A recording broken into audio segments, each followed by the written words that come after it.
Hey, so this is the Drunkalogs, a podcast about addiction and recovery in which each guest shares their version of how it was, what happened, and how it is now, and then endures a half-hour Q&A at the hands of your host, Nick Morton. My next guest is a very funny stand-up comedian who created the web series Brick and Sizzle and appears in the comedy special Out on Stage. He grew up in a blue-collar town in Ohio where he discovered drinking at a very early age, learned to hide his awakening sexuality, and narrowly escaped a career as a butcher. While his burgeoning comedy career ultimately led to his firing from a lucrative executive position, it left us with these frank and hilarious war stories. Won't you please welcome Eric Hahn. I grew up in Ohio, the northeast part of the state, about an hour south of Cleveland. Right. And grew up in a family of 5. I was the youngest. Is it a rural community we're talking about here? Somewhat. Right. We had farms along the outskirts of our town, but there was mostly it was like a steel town. Oh, interesting. Kind of like reminiscent of Pittsburgh, like half of Pittsburgh. Yeah. And I just remember growing up in fear constantly, just afraid of everything. You're the youngest of, I'm sorry, how many? Youngest of 3 kids, so family of 5. Kids. And are your older siblings brothers, sisters? I have an older brother and an older sister. The sister's in the middle. Right. And we all drank. The whole family drank except my poor mother, who remained sober through the whole thing. When was your first drink? Like, what was the first thing? On my 12th birthday. Right. As you do. Yeah, of course. Rite of passage. Yeah. It's like the WASP bar mitzvah. I just thought, it's time. I'm going to be an adult now, I guess. And what were the circumstances? I had taken little sips of beer here and there as a kid, and I knew that it created a little bit of a tingle, and I really wanted to dive into that and see what would happen.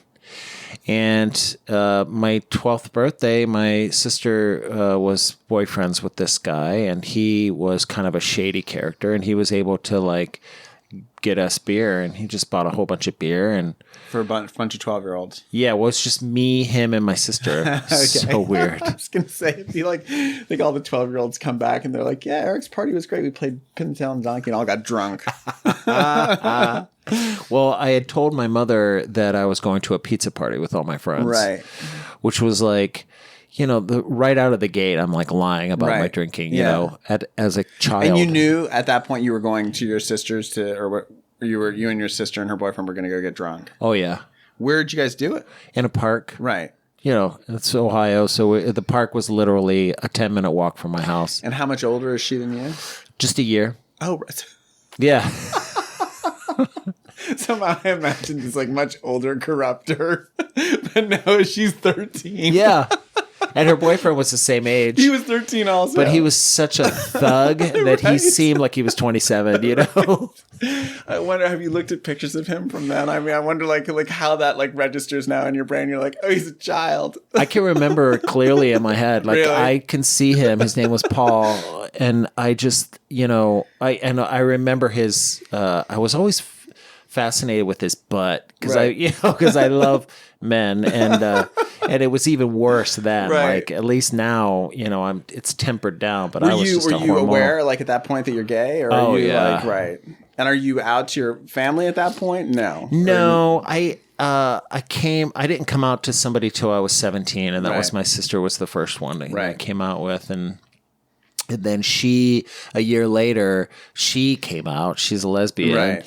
And so that made us even closer. I mean, we're very close brother and sister. How much older is your older brother? He's 4 years older. Right. Is he straight or is he gay? He's straight. I think he wishes he was gay. Right, it'd be easier. Just so he could fit in. Right. Plus, he sees all the fun that we're having. Right. So, but he's still drinking, still lives in Ohio. He had 2 kids, and now his kids are having kids. And wow. So it's a very working class type scenario. So you have the first drink in the park. You get hammered? totally hammered. Right. And euphoric. Just Right. I It's felt good. like, yeah, literally you hear people say that, this is the release that I've been waiting for. Right. And that exactly is what it was. It just I felt free. I felt like I was flying. I was able to really talk to Paul, and just laugh with him and not be uptight about anything. Right. And then, as the night progressed, it got to the point where I had to get home, and somehow my mom came and picked us up. I don't know where we were, but I don't even know how we got a hold of her because there's no cell phones. Right. I guess maybe a payphone. I don't remember. But I got in the back of her car and just vomited all over the seats. Just. Was she aware of what was going on? Yeah, she was just like, that doesn't smell like pizza. And I'm thinking, yeah, there's no chunks either. It's all pretty much liquid. And so she, oddly enough, I didn't get in trouble for that. I didn't get talked to, I didn't get a stern dressing down from my parents. The only thing I was punished, quote unquote, was that I had to wake up the next morning and go to church. Right. Because it was like a Sunday morning. And she made me go to church even though I was sick. And I said, Mom, I'm sick. She's like, no, you got to go today. Right. Especially today. Yeah. And I just felt like, well, okay, this is my punishment, Right. So yeah, I went. And were you guys the only 12 and 13-year-olds in your community getting hammered, or was that kind of like par for the course? So your mom's like, kids will be kids.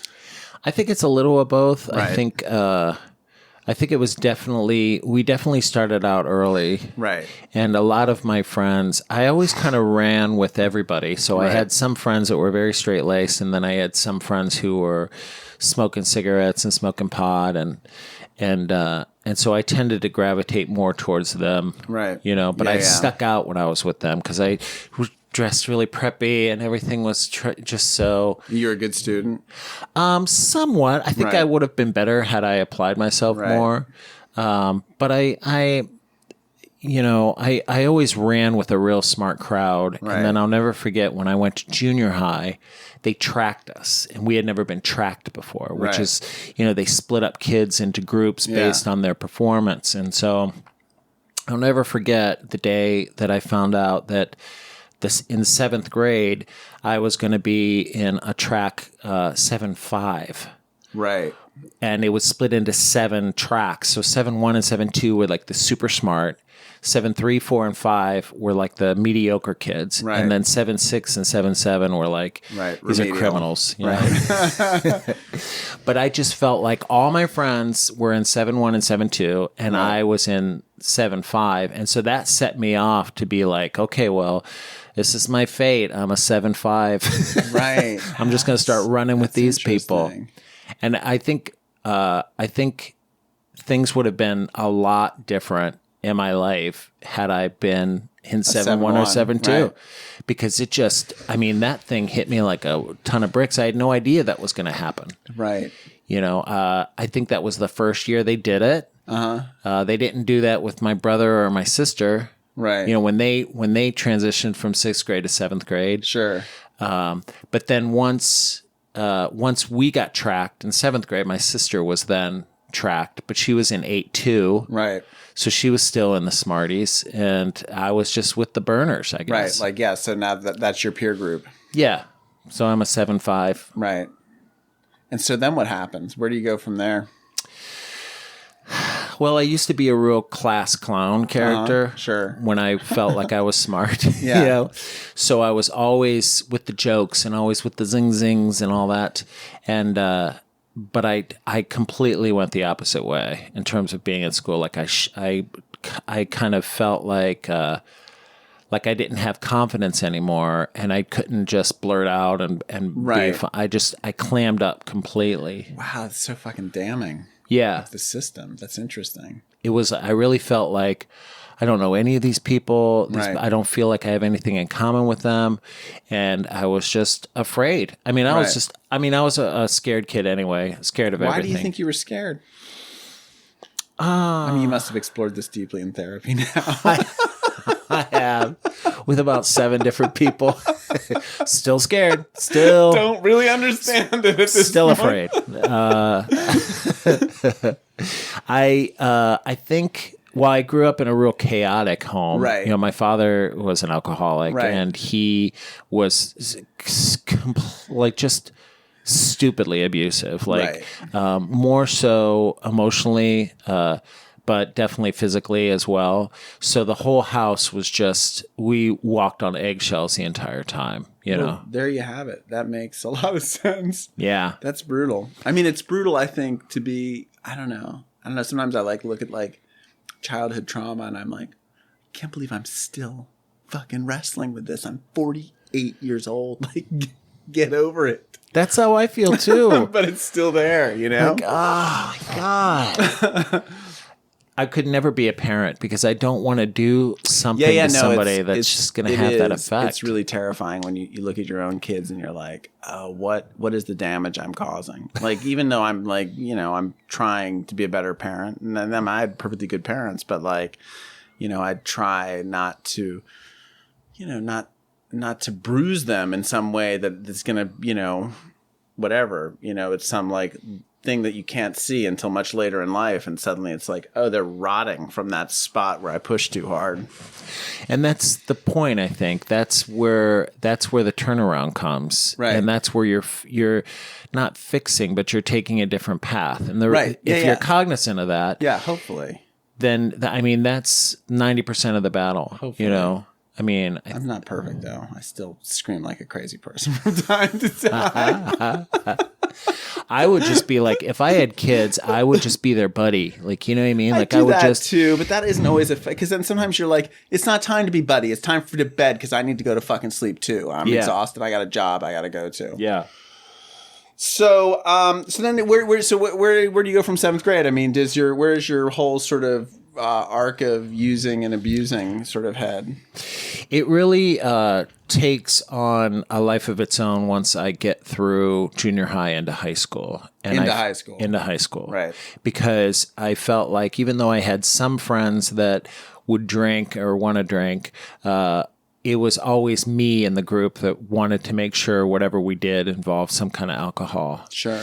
I relate to that. You know what I mean? Well, first of all, we got to figure out, I would pack for a trip when I was 14 and I'd be all right, got to have 2/5. Like some 40-year-old alcoholic. I'm 14. Oh yeah, we were just trying to play. My friends were really into playing football and just doing pretty healthy kids things, And I'm always just yeah, but who's gonna get a 12-pack? We gotta make sure that happens. Yeah, and so I didn't get into daily drinking until I was out of school. Right. And I was, I think, probably around 20 years old, maybe 21, where I really started to habitually every day drink beers. So what'd you do after high school? Did you, just life-wise? I was a meat cutter in a market, in a little mom and pop market. Right. And I did that for about 3 years. What about college? No college? No college. Wasn't in the cards. I was afraid. Right. I was afraid. I had my sister was the first in our family to ever go to a college. Right. Where'd she go? She went first to Baldwin Wallace, which was a real uptight school in Ohio. And she hated it. She had such a hard time her first year because she was very avant-garde, and she was very much like a free thinker, and she, and everybody there was very straight-laced. Right. So she got shunned a lot by the things she wore and how she looked. And I remember seeing her going through all that, and I remember visiting her too, and I'm just thinking, oh my gosh, I could never do this. I could never just move away and live somewhere, Wow. And so I just got afraid of college. She subsequently found a better school for her the following year, and she transferred to Antioch College in Ohio, which is just completely the other end of the spectrum, and she loved it. She really felt like she had found her, her place. Right. And so, but still visiting there, I still felt like I mean, that was a shock too, because Antioch was just, it was real slummy. I mean, these kids were partying in like basements and shit, and broken windows, and like, this is college, this is university. Like, isn't this supposed to be fancy? Yeah, right. I mean, at her graduation, people just showed up naked. Right. Like just no one said anything. But I do remember Michael Moore, the filmmaker, who was the keynote speaker at our graduation. Wow. And he was hilarious. And I just thought he was just amazing to listen to. And so you're back. What town are you in again? Ohio, Massillon, Ohio. Massillon. So you're in Massillon. You're working as a butcher. Wow. And like, so random. And what, are you dating dudes at this point? Are you like closeted? Or are you like kind of semi-closeted? Right. I graduated high school when I was 17. Right. And I really felt at that point, like, I can't really go to a bar until I'm 18. Right. So I held off going to a club until I was legally able to go to one. And then I went to a gay bar. Oddly enough, there was like 6 gay bars in the town next door to me. Just right. And you'd see the same people at them, and people would just go, circulate through them. And so I just started going to gay bars, but of course it was enough for me just to be there. Right. Yeah. And it took me a while to meet somebody that you felt like you could be intimate with. Yeah. And I met this guy, I think I was 18 and he was 38. Right. And he kind of showed me a lot about how to be intimate and how to date somebody and, Right. And did you feel like your partying in high school and your alcoholism was like compensating or in some ways medicating your like repressed sexuality? I mean, that's such like a sort of armchair psychiatrist point of view. I'm embarrassed hearing the words come out of my mouth. It just felt like the can of beer was a dick, and I just big fat dick. That's what I was asking. Like, how much were you thinking about? I mean, like, to put it in other terms, how much were you thinking about big fat cocks?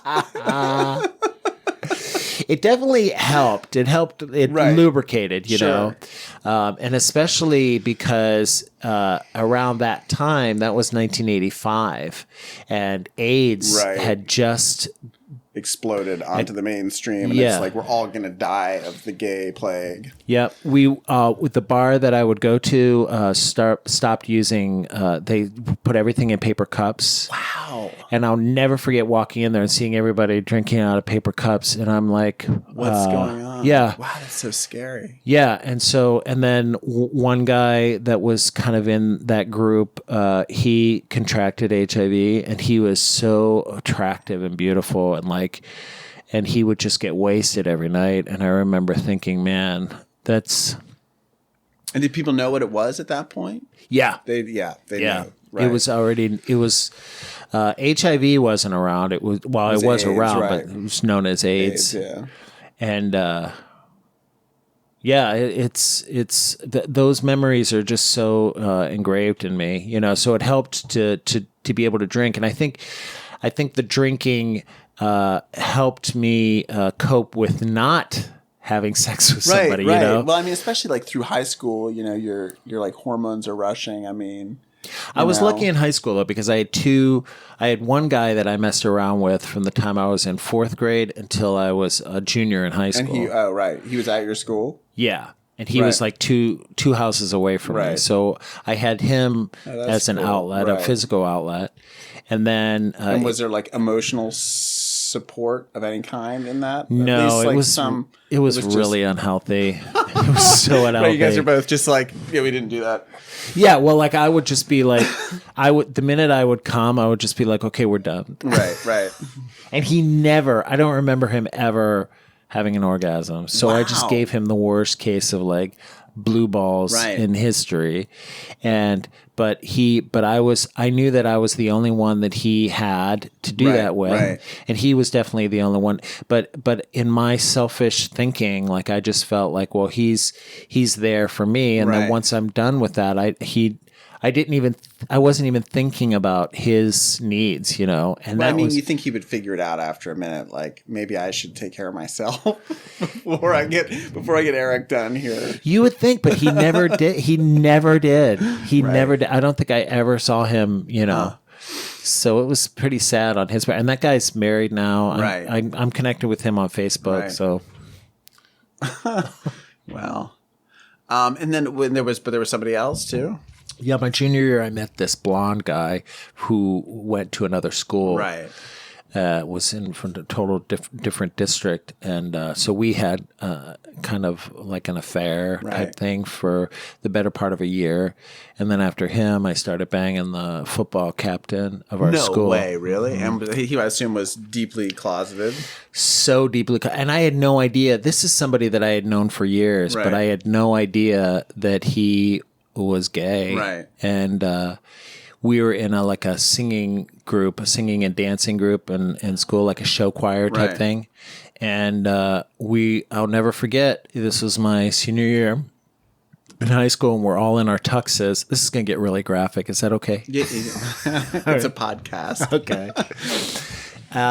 We were on our way to a gig, and my mom was giving us a ride because we had a huge car. So there was like 4 of us crammed in the back seat. Right. And I had my wardrobe bag like over my lap, and I was in my tux. We all were. Right. Because we had to get right out and go and perform at this place, and then we were going to go somewhere else. We were doing a little tour around town for the holidays. Yeah. And so I noticed his hand is on my leg. Right. Like touching my leg, and I'm just like, you know, you wait for people to move it because they're like, they'll realize it, and then they'll be like, "Oh, that's not my leg; that's his leg." Right, right. And but he doesn't move it, and so immediately I'm like, my spidey sense started tingling, and so then his hand creeps more and more onto my leg, right. And I was shaking at that point. Right, I'm like, I can't believe, is this really happening? Yeah, right. And then lo and behold, he kind of worked his way over to my junk and just started playing with my junk. Of course, I have a raging boner, but I'm covered with the garment, so nobody can see. Yeah, and so by the time we get to the place where we're going to sing, I look down and there's a huge pre-cum stain, like just. Like just an obscene amount. And that was the first interaction, like sexual interaction with this guy you've had? Yeah, that was the first. That was like. It seems like a pretty strange place to start this off. The back of your mom's car with 2 other people in there. I know, but he just went for it. What about the wings of the theater or something, Mike? I mean, there's got to be some. Wow, that's amazing. Oh my God. And it's just, and I rushed to the bathroom because I'm thinking this is bad. Yeah, really bad. And then it just literally the tuxes were so cheap. It was like polyester. It just literally disappeared. Yeah, totally. Thank God. And, cause that would have scarred me. And, so we did the performance, and then he whispered in my ear, he's like, let's, I'm going to come and pick you up tonight, and we'll go somewhere in the car and park. Right. And so we did that, and we messed around in his car and that night. And then a couple times over the rest of the school year, we met up and had sex. But he was completely different from me. He was super muscular, black. Right. I mean, this guy was just had it all. And wow. Yeah, and we ended up being in the senior play that year. It was called You're a Good Man, Charlie Brown, the musical. And I got Charlie Brown, and then he was my Snoopy. So, wow. Yeah. God damn. So the racial implications alone was just right. Like that wouldn't. I don't think you can do that in a school play today. You got to switch it. You got to have the black guy be, or better yet, a black trans person playing Charlie Brown, Charlotte Brown. And how long did that? I mean, were you? I mean, do you think your peers recognized you as bisexual or gay at that point? Like why he's going for your junk? Like he's got the vibe too, I guess, whatever. He's picked up the down low. Like it was super down low. Right. Like nobody knew. Amazing. And where's that dude now? Do you know? Yeah, he for some reason he had some kind of accident and he's like brain damaged now. So he's on Facebook and he, occasionally he'll reach out, but you can tell like he's not all there. He's not all there, which is sad, No. But yeah, it's weird to think back on that. And so then you're at the butcher shop. Where does he go? Like, do you guys see each other through beyond high school or no? No, he went to college. Right. He went to Ohio State and got really involved in their cheerleading program and all that. Right. And he, at the time, when he was banging me, he had a boyfriend who was an adult. Oh, right. This guy was like 20. And, interesting. And did he have a really girlfriend hot. too? Was he? No, he didn't have some beard, whatever, in his life. He just was like, and everybody loved him. He was very, very popular. Right. And he just kind of was one of the most popular kids in school. So I don't think anybody really thought. Right. But I'll never forget the only time I was ever harassed in high school or school ever for being gay was after him and I started fucking, and he passed me in the hall with a bunch of the football players and stuff, and one of the football players called me a fag and pushed me into the locker. And he was in the group and he's laughing. And I'll never forget how that's surprised. So painful. I know. I was just like, because I was just putting my books out. I'll never forget that all of a sudden I was just like, right. I'm like, what? And that was it. They just pushed me as they were walking by. And that was literally like 2 weeks before I graduated high school, so I can deal with that. Yeah, you're like, fuck off. Yeah. Yeah. I'm like, I had his dick in me 2 nights ago. Yeah, I'm his fag. Yeah. Yeah. So how do you get out of the butcher shop? Well, my sister at the time was on a co-op program through Antioch, and she was living in New Hampshire and working at this. Is Antioch in New Hampshire? No, Antioch. There's one out here, right? And then there was one in Ohio, right, near Dayton, Yellow Springs area. Excuse me. And she was on this co-op, and she said, they need people up here to work, and it pays really well, and they'll house you.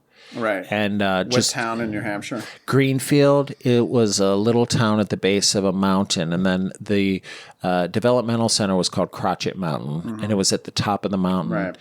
And it was such a great experience for me because it got me. I finally moved out of my house at the age of 20. And was living on my own, but I didn't have to secure an apartment for myself or anything like that. It was an easy way to sort of one-stop shopping to get out of jail free kind of deal. Yeah, and it was a job that I loved, and I learned sign language, and I learned how to, just to kind of carry myself in situations where it was pretty reminiscent of how my house was growing up. Like, it was very chaotic when you're working with developmentally disabled kids.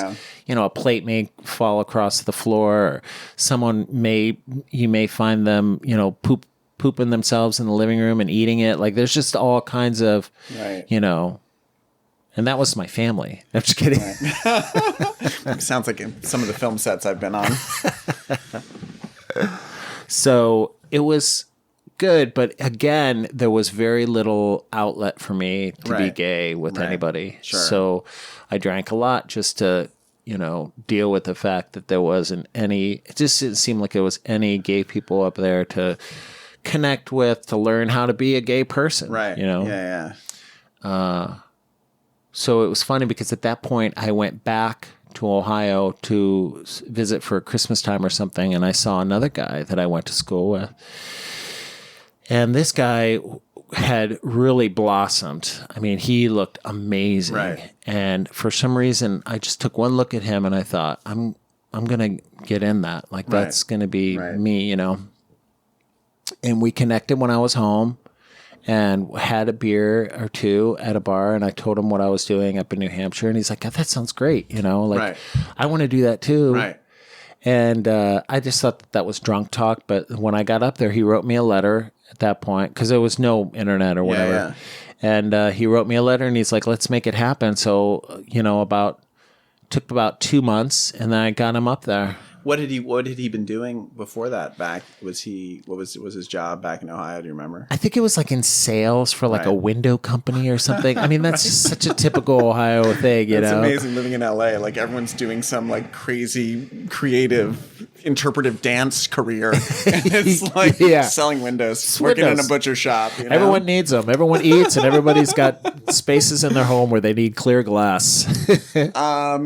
And so did you hook up with him when you were in Ohio? Like sexually? No. No. Like I lured him to New Hampshire. And that was the first time that I had felt the power of being able to attract somebody. Right. I had never really felt like I was attractive or, Right. And so this became a little thing. And then one thing led to another. I mean, we were together constantly. Right.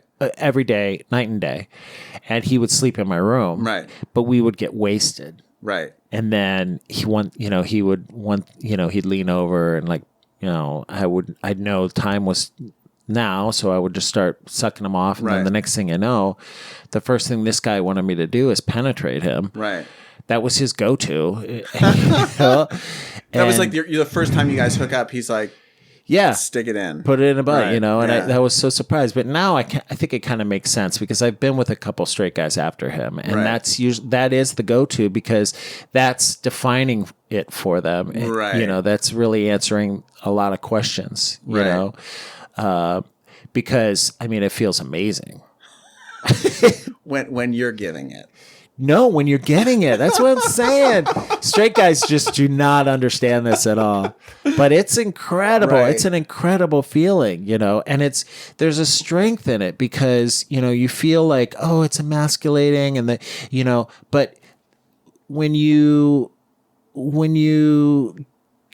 give up control, there's a strength in that. There's a strength in making yourself vulnerable. Yeah. Is a process of like, well, I'm making myself vulnerable. That means I'm strong, and I'm making myself in a position where I'm not as strong, because I want a payoff, and the payoff is like amazing, right? And you walk away from that experience, and you're like, I'm still intact. I'm still a man. I'm still a person on this planet.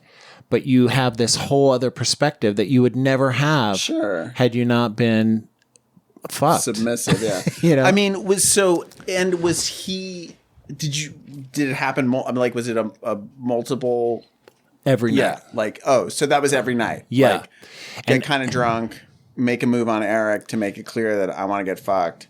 And then what happens the next day? Is it like, is there any acknowledgement that we've done this? None. Really? It was so fucked up. Oh my God. That's like a total like sort of gaslighting thing. I feel like. Who's gaslighting who? I hope I'm not. Was I gaslighting? No, you're sort of getting gaslit. I mean, because you're the openly homosexual person in that. Like, I don't know why that feels like it makes a difference, but it's like it seems like let's just be open about our relationship, that it's a sexual relationship, and he's like, what up, dude? Yeah. I guess, I knew that it wasn't the best situation, but I was willing to put up with those parameters given how hot I felt the sex was, but it was always the same thing. Again, I would penetrate him. That's what the first thing he wanted. Right. And then I would come right away because I was just so excited about everything. Sure. And then he would want to fuck me. And of course, I was like not into it at that point because I had just come, but I couldn't say anything. So I would just let him try to fuck me, and then he could never come because he was so wrapped up in feeling guilty about what we were doing. Wow. So he never came ever, and then he would just go in the bathroom, finish himself jerk off, right? And that was every night. How long did this go on for? For about 1.5 years. Wow. And I didn't tell anybody on the mountain what was happening. I think people kind of assumed because we were together all the time. Yeah. But I always wore a condom, and the one night my condom fell off inside him, and I didn't realize it, and I just kept plowing away, and then I came, and I think when I pulled out, I realized, I remember thinking, well, it must be on the floor or something, and yeah, it's funny because the next day, in the evening time when he was supposed to be at my room, I instead get a call from him, and he's like, "I'm not coming over." And I'm like, "Why?" And he's like, "Well, something really weird happened this morning. Like, I went to bathroom and a condom came out of my butt." Like he was just talking about it like it was the most like an weirdest alien, thing. like he'd been kidnapped by aliens and they fucked him in the ass. And he was like, "What do you think happened?" Yeah. I'm thinking, I was on the other side of that condom. Pretty sure that condom's mine. Yeah. Dude. I mean, like 100% sure. Yeah. And he goes, and he didn't even allow me to talk. He's like, he goes, "You need to get tested for HIV right away. Right. And let me know what the results are. And we can never see each other again." And he goes, so I was just like, all right, well, so I went and got a HIV test. And at the time you had to wait like 3 months or something. It was a 2-week thing. Right. So in the meantime, I went back home while I was waiting for my results. Cause of course I was very dramatic. I'm like, I'm sure I'm going to die. Yeah, of course. And, of course the results came back negative, but that just really, but when I came back to New Hampshire, he had already met this girl and they were dating and he's subsequently married that girl. Wow. And I left there. I didn't even last 2 weeks, and I moved back to Ohio. And by this time, I was 23 or 24, and I started working as a night manager of a convenience store in a real dicey part of town. Got robbed 2 times. Wow. Met somebody that would come into the store. I met him, and he was so handsome, and I could tell right away that he liked me, and I definitely liked him. Right. So we started seeing each other, and I moved in with that guy. Oh, nice. And he was a pothead. He was smoked pot all day, every day, and I drank all day. So that kind of kept us together for the better part of just over a year. Right. And then when I was 25, I knew that I wanted to do something about my drinking because I knew from the time I was 16 that I had a problem with alcohol. And so I felt like I had waited to the very last minute, and I thought 25 is it. This is when I'm going to get this taken care of. Mm-hmm. And so I just shopped around for rehabs, from Ohio, and just was calling around to different places. And then my sister was living in Boston at the time. Right. And on another co-op from Antioch. And she had a friend that mentioned this place in Boston that was a really good facility called Spalding Rehab. And I called them, and they agreed to meet with me. I went up there, stayed with my sister, had my last couple beers, and then we went and I had my intake interview, and they took me. They told me come back the next day with my suitcase. So I went into that rehab program, and I was there for 2 weeks and 2 days. It was a month-long program, but they let me out for good behavior, I guess, or whatever.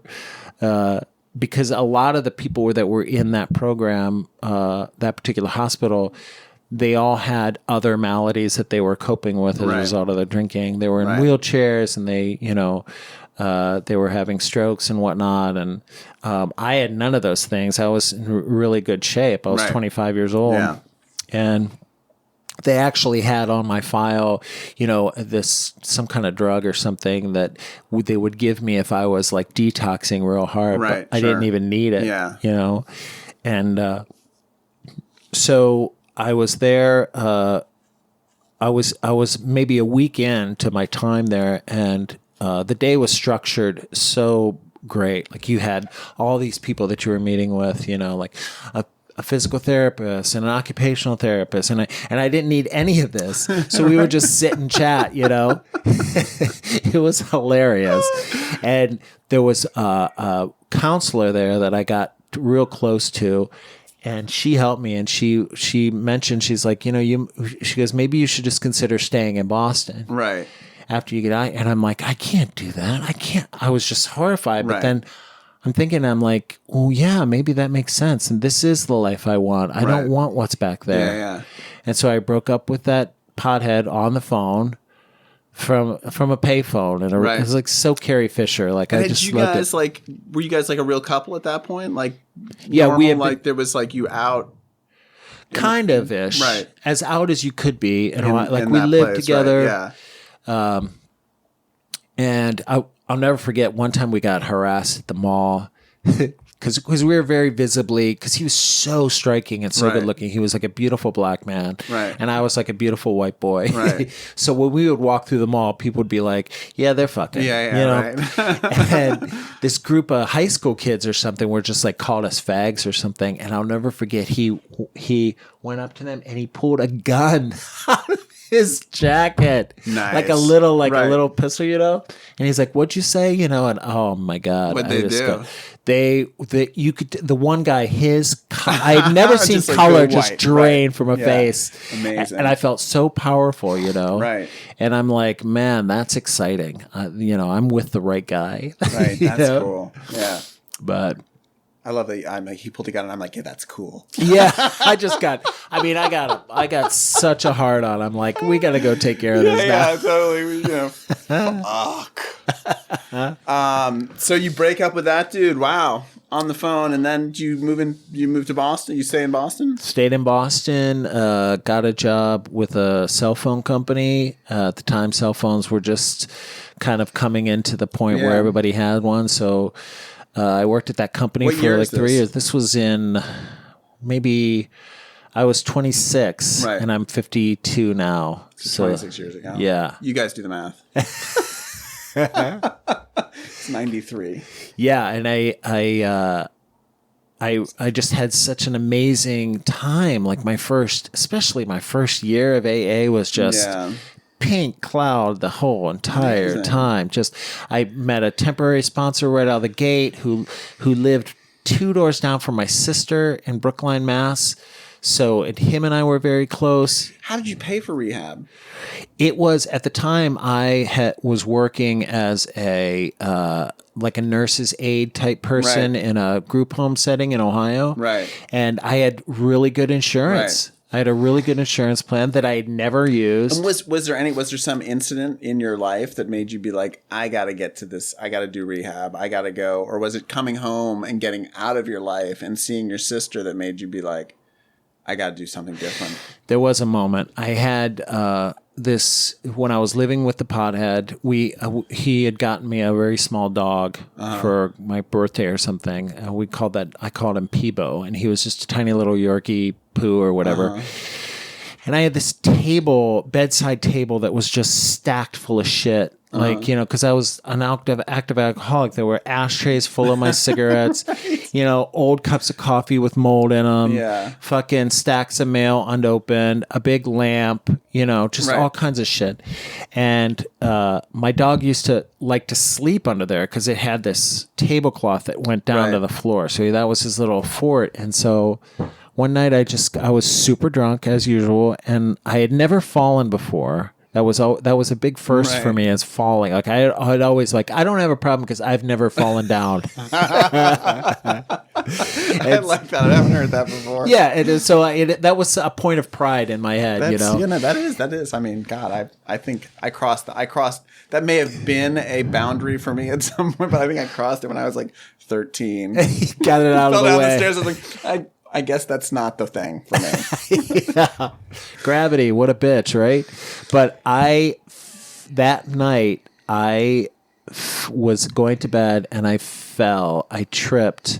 Because we had a water bed, you know, how 80s. We had this huge, full motion water bed. And I tripped getting into it and fell against that table. And it was just chaos for like half a minute. Right. Like everything flew everywhere. Cough, cigarette butt, everything. Oh, God. And the lamp broke, all the glass broke. Right. And I just saw the mess and I'm like, I can't deal with that. I'll deal with it in the morning. And I fell into bed. And when I woke up the next morning, I realized that my underwear was stuck to my butt. And I'm just like, I think I pooped myself. Right. I think I soiled myself, which was like this horrifying thing to me. But then I reached down and I pulled my underwear back and I realized that no, I didn't poop myself. I had cut my ass on a big piece of glass, and there was blood everywhere, like literally like the horse head scene in The Godfather. Like I had just bled this huge fucking spot on the bed, like somebody had died. Oh, God. And I'm like, and then I had this horrifying realization that I probably had crushed my dog, right? Because he was always under there. Yeah. So I'm like, he's dead. And I looked for him, couldn't find him, and here he was in the living room. Thank God. Thank God. I would have killed him. If this story was going to end with the dog dying, I was going to be upset. Hey, at least you didn't shit your bed. Thank God, or kill my dog. I have a joke that I tell sometimes about AA where, like, you know, you can go online and take that test where it asks you, 20 questions. And if you score above a certain number, then you're an alcoholic, right? But they should have an alternative one, which is just one question. Have you ever drank so much you shit the bed? If the answer is yes, you're an alcoholic. Yeah, that's a pretty good indication, Pretty safe to say. If you've drunk so much you shit your bed. I'll never forget when I read in a book somewhere that said, if you ever have to ask yourself if you're an alcoholic, you're probably an alcoholic. I agree. I mean, I tend to agree with that. People ask me, like, am I an alcoholic? And, like, yeah. I mean, certainly the first thought is, well, if you're asking me, chances are the answer is yes. But for me, the thing, like, when my real answer that I give people is, like, are you drinking more than you want to drink? Like, is that a consistent pattern in your life where you wish you were drinking less and you can't drink the amount that you want? And, like, if that is the case, then you have a drinking problem. Now, what you want to label that and how you want to address it, that remains your choice. But I think that that's clear that, like, if, like, you're eating more than you want to eat, you have an eating problem. If you're... Yeah. And people get so... Alcohol has its own little baggage that it comes with. So it seems like most people have some kind of weird connection to alcohol. I mean, everyone definitely has, like, pretty much anyone that drinks has, almost. Yeah, has a strange or a thing, relative or someone they dated, or maybe it's their drinking. But I do find that a lot of active alcoholics will come to me and be like, well, they'll want to talk themselves into being better. Like they feel like if they take it to somebody who's sober, maybe that's somehow going to absolve them or help them. Or that you'll be the one that's like, oh no, you're fine. Yeah, like that's... Like, you never shit the bed, you're fine. Yeah, don't worry about it. Did you kill a small pet? I'm like, if you come to me though, I'm going to tell you you're an alcoholic. Like, yeah, me too. Usually. Me too. I'm like, you're barking up the wrong tree, buddy. That's what I mean. I'll take you to a meeting. You want to go to a meeting? That's usually what I say. Yeah, the thing is too is like once you realize it's such a freeing experience to go through that, to realize, oh, totally, I am an alcoholic. Here's what I can do. Here's the roadmap that was laid out for me. All I have to do is just do this. Just go to the next meeting. Just connect. That's all I have to do. To me, like, before I got sober, the idea of going to AA and getting sober was accepting defeat. That I had to admit to myself that I had failed at managing my life, and that when I was still drinking, I would look at the people who were sober and I'd be like, oh, they blew it. And then I got on the other side of it and I was like, oh no, I was hurtling down this abyss and I grabbed the edge and I've clawed my way back up to a place where I'm now, like, lying on the top there, breathing, like, thank God, looking at everyone else as they continue to plummet towards their deaths. Oh yeah. And you realize they're still just like, ah! I'm like that was me. Like, I was there just like tumbling out of control. Oh, it's amazing. It's amazing to go through that and come out on the other side of it. So what happens to you coming out the other side? You end up in Boston. You've got a sponsor immediately. Who's living in Brookline. Where are you living? I was living right on the main street there in Brookline. Right. I forget the name of it. It was along the Green Line there, the Green Line train, and I had this great job. And then my sister. What was your job at that point? I was a telephone operator for cell phones. For the cell phone place. And this company had come upon this idea that just made them so much money. Because at the time, if you had like an LA cell phone and you took it to Fresno, you know, your phone would send out the signal, and the Fresno people would take it and they'd be like, "We don't know this guy. This guy's not one of our customers." So they would just send him a busy tone, and you can't make a call. Right. So this company developed a computer program where they're like, "Hey, instead of just ditching that call, send it to us, Right? And we'll let them call using a credit card or a calling card." Oh, interesting. And it was a great idea because it was also they were getting revenue we didn't have to collect directly from people. We got paid through MasterCard or the Bell, one of the calling cards, whatnot. So it just like made so much money from people that were using their phones somewhere else, and they didn't have like the roaming charges. Yes, and we were scripted to say, well, it appears you're in an area where your company doesn't have a roaming agreement with that company, right?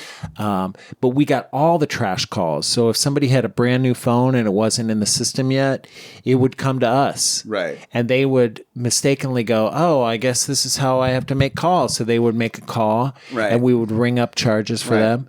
And we got just I remember so those much days money. when you'd get some crazy item on your phone bill where you were like, "What the fuck is this?" Yeah, like I made a call for $250. You know, what did I do? Yeah, thank God that doesn't really happen anymore. Can you imagine? But it was a great job for me because then I eventually started doing other things for the company. I became a corporate trainer for them. And that was the first time that I had been up in front of a group of people and realized that really what I want to do is make people laugh and entertain them. Let me ask you something. I'm sorry. I got entranced by my own joke and forgot to. So, I mean, you wake up with this piece of glass in your ass and blood everywhere and your dog is alive. And in that moment, are you like, I've got to get sober? Oh, yeah. Right. Oh, yeah. Oh, yeah. Because it just was such to go through that thinking I pooped myself but realizing that I had this huge mess that I had to clean up, this big physical mess, not only the blood all over the bed, but, this pile of refuse next to me. Sort of a metaphor for your life. Exactly. And I just thought, I mean, literally, I think that day I started calling around to different rehabs and not knowing really what I was looking for. Right. And I would call these people up and I'd be like, well, so what do you do? Like, I didn't want to be in the typical, like, oh, we wear a bathrobe all day and just walk around and mumble. Like, I thought, there's got to be a different way. I didn't want to be in one of those places. And so this place in Boston was perfect. It was such a blessing to have that and not have to pay a dime for it. Yeah. Like, not charge a dime for any of that. So I was pretty happy. So you start doing these corporate training things, you're making people laugh, and you're like, this is the thing. Like, I love the way this makes me feel. Well, I moved from there to working at a restaurant, and I had never worked at a restaurant before. It was something I was always attracted to, just the dynamic kind of environments of restaurants. Sure. And so I started working part-time at a restaurant and making super good money. Right. And I'm like, well, maybe I should give this a try. They asked me to be a manager, and so I was a manager for this company for a very long time, and they moved me around a lot because I loved being in new restaurants. Yeah, sure. And I worked at 30 restaurants for them, both on the East Coast and the West Coast. Wow, how interesting. And they eventually moved me out here to California completely on their dime. Right.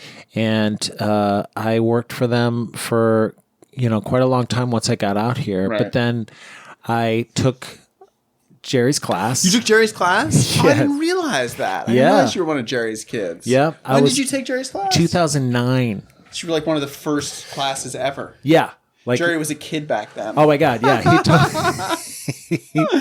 He would, oh my gosh, he was such a stickler. Like his style is so much different now than it was then. Yeah. Wow. He was like, we had these rules that he would like pat on day one. It was just like, you have to do this, you have to do that. And it was just a very like, I don't want to say rigid, but it just felt like what we were doing was extremely important. And he would keep us there till like 1 a.m. I feel like the class, when I took the class, it was that way. Really? It was pretty hardcore. Yeah. There was an agreement you signed. You had to do this like inventory. And, he made it seem like this was not just like, I mean, it's an expensive class. So you're sort of glad that like he was taking it serious. I mean, I was like, oh, okay. Yeah. We're going to this is real. Like this is school. Well, when I entered into that, I knew that there was going to be a showcase, but I didn't tell anybody that I wasn't planning on doing the showcase. You weren't planning on doing it? No, I'm just going to do this and just learn how to do it and make friends with all these people, but then I'm just going to bail. Who was in your class? Tracy Stompf, Nina Manny, Matthew Noriel, Aaron Foster, who was this guy that used to be on HGTV. And he had a show that only ran for like half a season, but I recognized him immediately. I'm like, oh my God, it's that guy. Because I used to think he was so cute on HGTV. And there I am sitting. There was such a Hollywood moment for me. I'm like, oh my God, right there he is. That's cool. And him and I ended up being very good friends. How'd you find Jerry's class? Do you ever work? Do you know Jackie Gold? She's a comic in town. No, I mean, it seems like a familiar name, but there's probably like 4,000 Jackie Golds in Los Angeles. Well, this one definitely is a firecracker. I mean, she's super funny. They all are. Yeah, yeah. Yeah. You can't, there's not a boring Jackie Gold. But she suggested Jerry's class to me because she knew that I was kind of in this funk with my, because I was really losing interest. You were done with the restaurant thing? Yeah. And I was making really good money. Where were you living? I was living in the Hollywood Hills. Right. Renting a room off this dude. Mm-hmm. And so when the day came for the showcase, I went thinking that it was just going to be this small little thing. Right. And then I was just going to duck out and answer questions later, But when I got there, I didn't realize that it was such a huge thing. Like which club was it at? The Hahn. Right. And the place was packed. Right. There was not a seat left. I love that you're like so deluded, thinking like that. I know. I really thought it was just going to be like, a couple friends were sitting around. I didn't really. And they had my name printed out on the thing, and I'm just like, I can't not do it now. Right. Like it's going to look worse if I don't do it. So I went up there with my little 6 minutes of material and just felt like I was leaving my body. I was so afraid. I just could not believe I was doing that. Like it just seemed to be the weirdest, scariest shit that I'd ever done. But I'm so glad I did because it was one of those moments that just changed my life. Totally. To be up there and to be getting laughs and having in the space of 6 minutes go from being terrified to literally just never wanting to leave the stage, all within like 6 minutes. Like when I got out there, I'm just like, things are different. Like, I knew that I just absolutely loved stand-up comedy at that point, and I just got bit real hard. Sure. And what are you doing for work-wise these days? I work as a server in 2 different restaurants. Oh, right. So I'm no longer in management. Right. They fired me for doing comedy and talking about them. No way. Really? Yeah. That set that I did for Jerry, of course they film it. So I put it on YouTube. And the day I put it on YouTube, I sent the clip to my regional director and I said, this is the jokes I'm doing right now. Right. Are they okay? Right. Is it okay if I'm doing these jokes in other places? And he listened to it and he's like, yeah, that's fine. He's like, he said it's funny. What was the company, can we say? California Pizza Kitchen. Oh. And I named... Those pizzas are not funny. So much about that place is delightful, but unfunny pizza. Oh. Well, he said it was fine. Right. But then about 6 months into it, somebody else saw it in the corporate office and they're like, oh, you got to fire this guy immediately. And so I was literally just let go. Right. And I had never been fired before from a Right. job. So, it was devastating to me to work in 30 restaurants for them. Yeah, it's crazy. But I found out subsequently that everybody long term, all the people that I worked with in that company that I really felt like were really strong business people and play, they were all fired for some reason. Like that's just the nature of the beast. And but it was for the first time in my life I was on unemployment.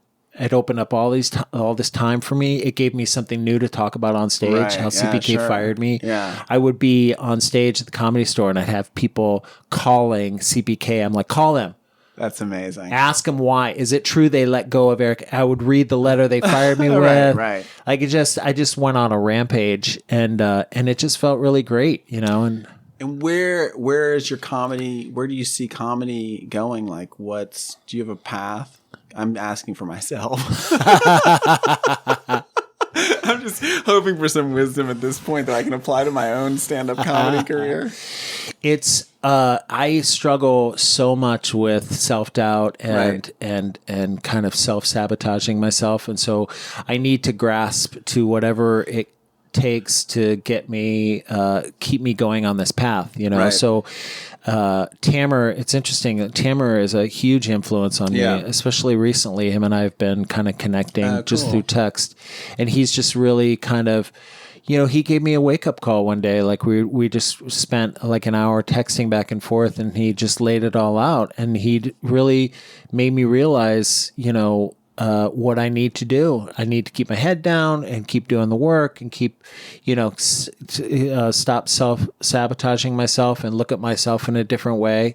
He really was like so, how Tammer is. I mean, he's so strong and he's so smart, and I just had a wake-up call. I feel different from talking about that. Was like cool. a week ago, and I feel like completely different. That's amazing. Just from that talk, I'm going to text him after this. I mean, give me that talk you gave to Eric.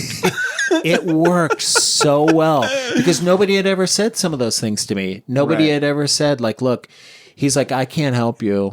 Like he's like, I can't help you because it's obvious you're in a spiral right now and you're not helping yourself and you're not doing the things that you need to do. And I immediately when I read that, I knew right away, yes, that's the problem. Yeah, of course. I wasn't defensive or any, like I just felt like, oh my God, this is it. Yeah. That's it, Yeah. and I just completely started to look at things differently, and that's helped a lot. Plus I've been doing, for the past year, I've been like journaling every morning and just doing a gratitude list and forcing myself to do that. And that has helped too. I mean, that was kind of the groundwork for the shift of talking to Tammer and plus I've lost weight and I feel like I'm starting to kind of get myself You back. look great. Thank you. Thanks. That's awesome. So I'm still out there. I want to be I want to be fucking till I'm 70. So Yeah. I got to keep in shape. Yeah. You know what I mean? Like looking good is the best revenge. Absolutely. Absolutely. Well, Eric, thank you so much for coming in and doing this. I had a blast. It's been fascinating. I can't wait to hear it. Thank you so much. Me too. I loved it. This was a treat. Cool. Hey, so if you've been enjoying this podcast, you can head over to my Patreon page and feel completely free to support the show with a modest contribution at www.patreon.com/thedrunkalogs. Drunkalogs cover art is designed and created by John DeManil, and the Drunkalogs theme song is composed and performed by Stephen Stout. I am Nick Morton.